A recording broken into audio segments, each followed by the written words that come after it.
Dear students, welcome to my next lecture. This is the extension of the first lecture that we had taken on the vector calculus.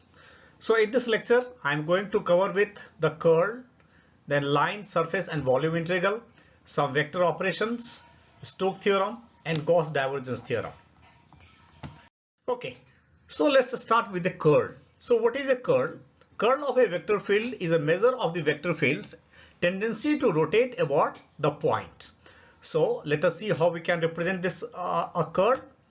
So what we say, curl A, also written as del cross A, is defined as a vector whose magnitude is maximum of the net circulation per unit area when the area tends to 0 and its direction is normal to the direction of the area when the area is oriented in such a way so as to make the circulation maximum. Now you try to understand this. So where we are going to use the curl and what exactly curl is. So all of you must be aware of the Ampere circuitry law. So what do you do? Let us suppose here you have a current carrying coil or current carrying wire which is infinitely long. So in this current is flowing. Let us suppose the current that is flowing is your I. Then across this current carrying wire will have the magnetic field. So around this we have the magnetic field. So this is the magnetic field. So magnetic field, the magnitude of the magnetic field will be constant at one particular distance. Let us suppose this distance is your R. So if all the side, if you are going to the distance of the R, then what we find, this is going to be constant. Now what is happening? This magnetic field is circulating this is the circulating in this wire. So this is the wire in which the current is flowing. The current that is flowing is your I, and this the magnetic field that has been produced due to this value of the current. So let us suppose B is the magnetic field or H is the magnetic field. Then magnetic field is circulating across this wire. Now what is happening? Here this magnetic field is circulating. What we are saying, the magnetic field is circulating around this. So if you apply the Ampere circuitry law, what you call say del cross B. So what you are going to represent? Del, this is your del that we have already understood. Del cross B. Del cross B. This is your curl. So what we are saying, where we are going to use the curl? If something is circulating around or something, that is here we have one field and around this one field another field is going to circulate, then what we are going to use? We are going to curl. So curl in that way is going to give us, so curl is represented by del cross A. By del cross A we are representing the curl. So here vector is B or magnetic field H, you can say. So del cross H, you can say B is equal to mu into H. All of you must be aware. So what we can say here, del cross B is your curl. So when we are going to use the curl, when this vector is rotating. So what is happening here? This vector B is rotating across the current carrying field I. So then we are going to represent the curl. So what we can write here? We can say del cross B is equal to mu naught into I or mu into I, whatever you are saying. Mu naught if it is your vacuum or air into I, where I is the the current which is moving across this. So this is where we are using the curls and this is what is being written over here. All right. So what we can say, therefore we can write, so curl can be given as del cross, what we are saying, del cross A, where A is the vector, right? What we are saying, this should be maximum in a minimum surface area. So del S is moving towards 0. A line integral of A dot dl. So whether we write A dot dl, so or we write del cross A, it's the same thing. It's a one theorem we'll be using that we'll see later on. So what I'm saying over here, del cross A is going to represent the curl. So this will be your curl. So let's see further.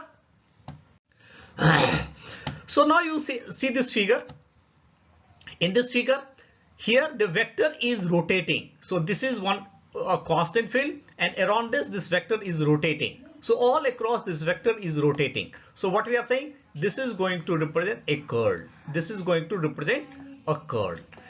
Now when you have, sometimes you may have visited the north, when you'll come to the north, you'll find that in the summer there is a lot of heat, and because of the heat the atmosphere is getting heated preferentially. That is, it will have the maximum temperature at the lower surface, and as you are moving up the temperature is decreasing. So this is how you'll have the temperature. So because of this temperature zone, so here we are getting one pressure zone, right? So a pressure zone is being created, and ultimately what you will find here in the middle there will be a zone where the value of the pressure will be very less. The moment the value of the pressure is very less, across this what we find, there is a whirling type of the motion across this. So, and the moment we are getting some type of the whirling type of the motions, that is being represented by curl. So you must have noticed during the summer time. Now curl will have certain mathematical property, and this is required to understood. All right, so let's try to understand this property. So curl, now here what we have done, here we have taken a vector v. V is a vector that I have taken, and I am going to take curl. So curl is nothing, it is del cross v. So what is the del? Del is the Laplacian operator that we represent del upon del x into I plus del upon del y into j plus del upon del z into k. This is your del operator that we have seen in the previous class. And v is the vector. This is the vector that we are taking. So we are taking cross with the vector. Here we are taking the cross product with the vector. So this vector has three components. These components are u, v and w are these components. So what we can do, since we are going to take the cross product, ultimately what is this? Del cross a is nothing, is a cross product. We are going to take a cross product. So we can, what do we do? We can take the matrices. So take the I, j and k, I, j, k, and write down its value of the coefficients. So what is the first coefficient? Del upon del x is the first coefficient of the I, del upon del y is the coefficient of y, and del upon del z is the coefficient of k or z-axis. Now what is the other coefficient in this vector? For your I, the coefficient is your u. So I have written here u. Then similarly you can see another coefficient is your v. So we have written here, and third coefficient is your w. So now what we require to do? We require to solve this matrices. So the moment we are going to solve this matrices, so what we are going to get? So let us see the solution of this matrices. So here I have taken common. So as you can see here, I has been taken as common. So I has been taken, this is your I. Now take the product of his coefficient and take the cross product. So from here to here and from this to this. So what we can say, this is your del and this is your del y upon del z upon w. So this is what I have written here. So from first we will taking this and then we are going to take this, right? So what I have taken here, del w upon del y minus del v upon del z into I. Similarly you go for the second components, that is you take the j. So this is how I have taken the j, and then you write down this value, and similarly you come to the k, and this is what we are taking. So this is the simple way of to solving the matrices that all of you must have done at your 10+2 level, and here also in the mathematics I am aware that all of you are doing this. All right, so this is the solution of the matrices. So this curl is making a matrices, and that matrices we require to solve this. All right, let's move further. Now we are coming to the next term, and that is your line integral, surface integral and volume integral. So let us see what is this. In electromagnetic theory, we come across some integrals which contain vector functions. Some representative integrals are, these are your representative integrals. So here what I have done, here we have taken the two representative. One is your vector, so f is your vector, and here phi is your scalar. Phi is your scalar, like this, right? So here we have taken the vector representative. here V is going to represent the volume integral, C is going to integrate the surface integral or line integral, and again here this is the dl, so this is again your surface integral or line integral. This is your phi, so this is your scalar, and this is your f, so it is your vector field. And again here we have taken the surface integral for a vector field. So this type of the field we are going to get it. So mostly in the electromagnetic theory we will be dealing with the vector field. So we are going to take the f dv for the volume integral, then f dl for your line integral, and f ds for your surface integral, right? So these three type of the integral will be coming across. Okay. So this is what has been written. C, S and V represent the path. C is the path. Path is nothing, say line integral. Then surface integral. S is your surface integral and V is your volume integral. All these integrals are equivalent using the extension of the usual one-dimensional integral as the limit of sum. So all of you must be aware that how we can write this. Here we take f is a function, so what we are going to take, f dx, we have taken the function and we are going to integrate this from the between the two limits. A and B are your two limits between which we have integrated this. So this is your A limit, lower limit, and this is your B, that is your upper limit. So this function you integrate this. So integration is nothing, you are going to take the sum of this. So now let us suppose we have divided this function into n number of the subcells. So what we are going to do, so this function has been divided into the n number of the subcells. You pick up any one of that subcells and you integrate this, that is you take the sum, you integrate this or you take the sum from 1 to n, then that will give you the integral.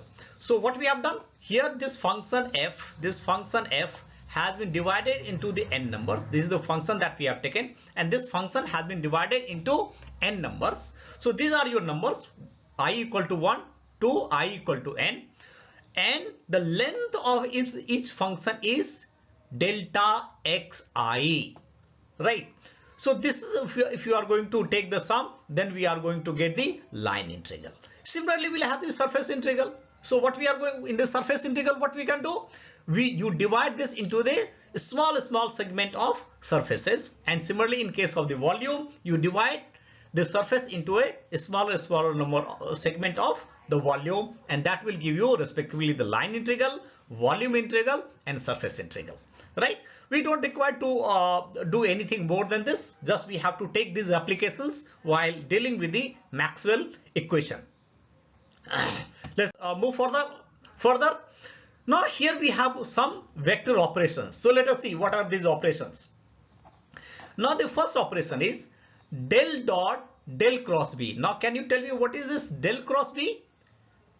Moment we are taking the del cross B, then it is going to represent a curl.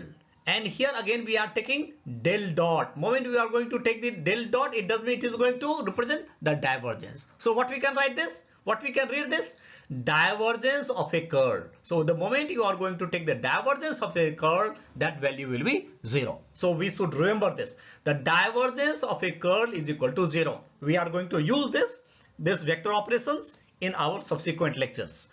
So divergence of a curl, that is del dot del cross V is equal to 0.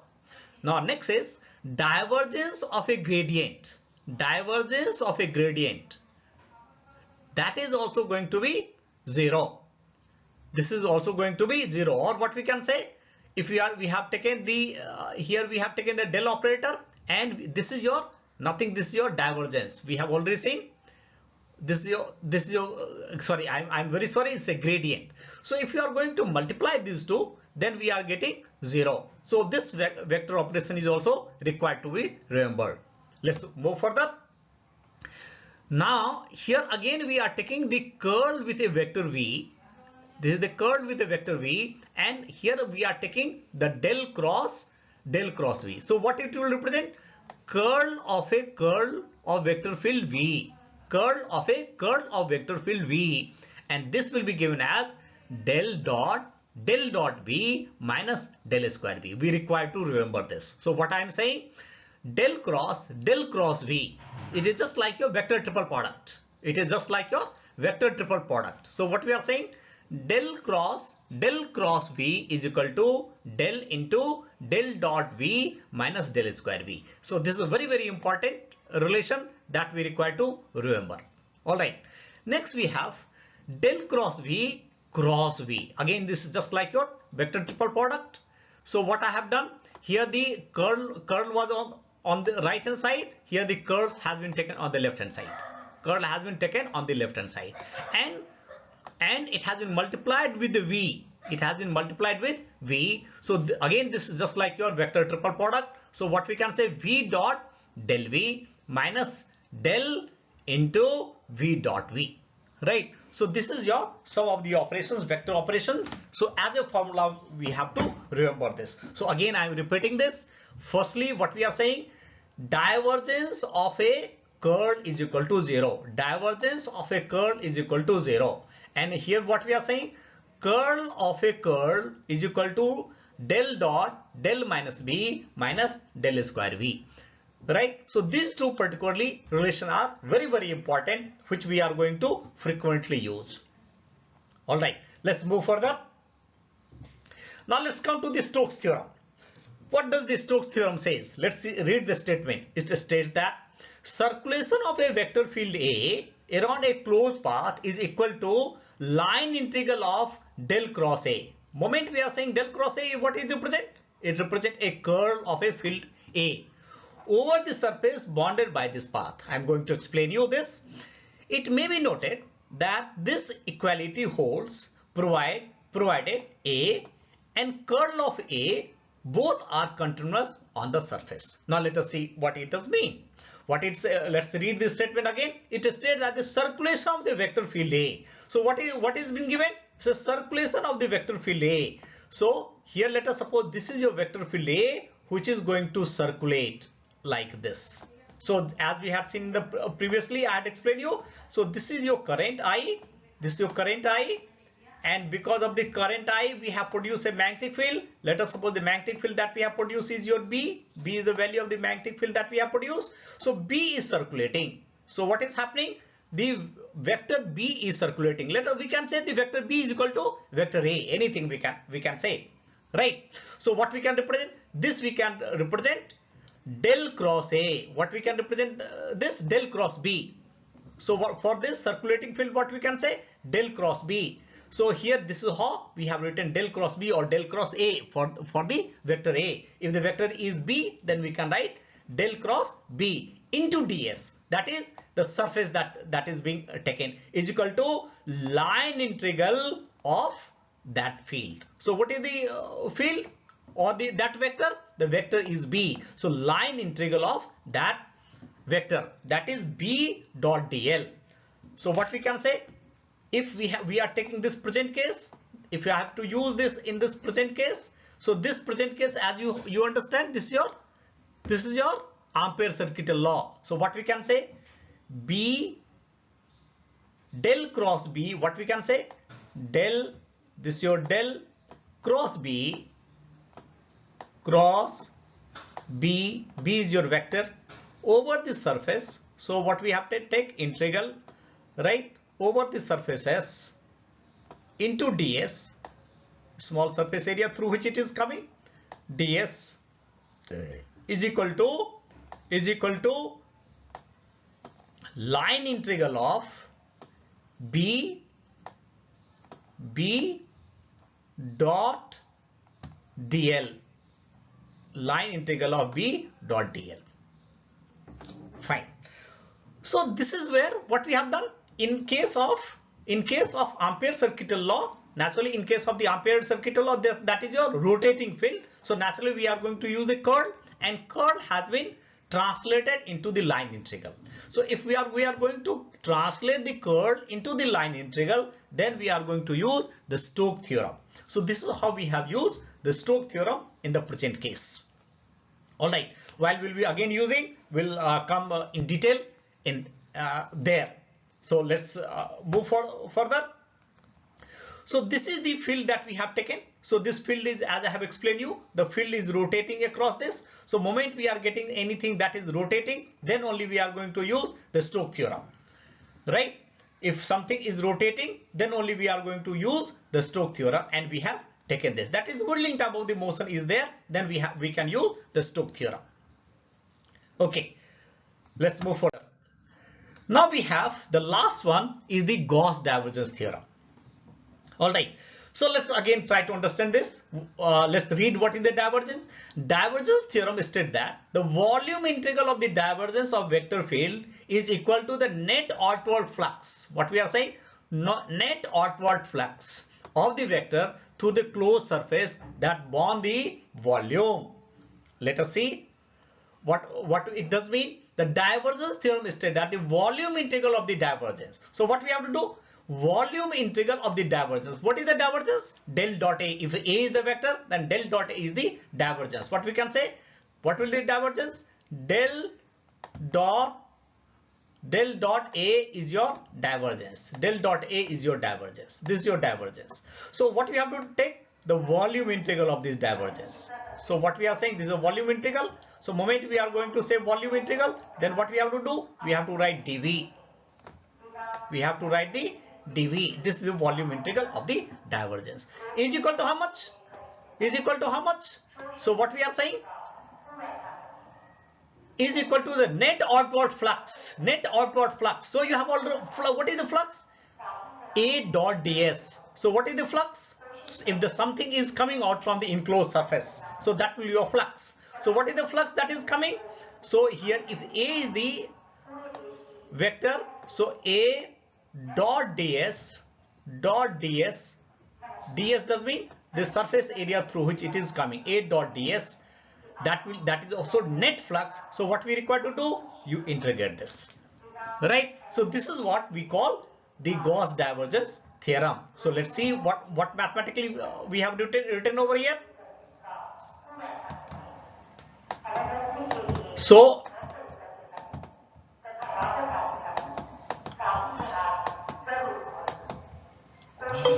mathematically what we have written there, as now we can see del dot A into dV. So divergence of a vector A into dV integral here again we have taken is equal to how much? This equal to how much we have taken? Is equal to A dot ds divergence, and this is the surface integral. So this is what I have already explained you.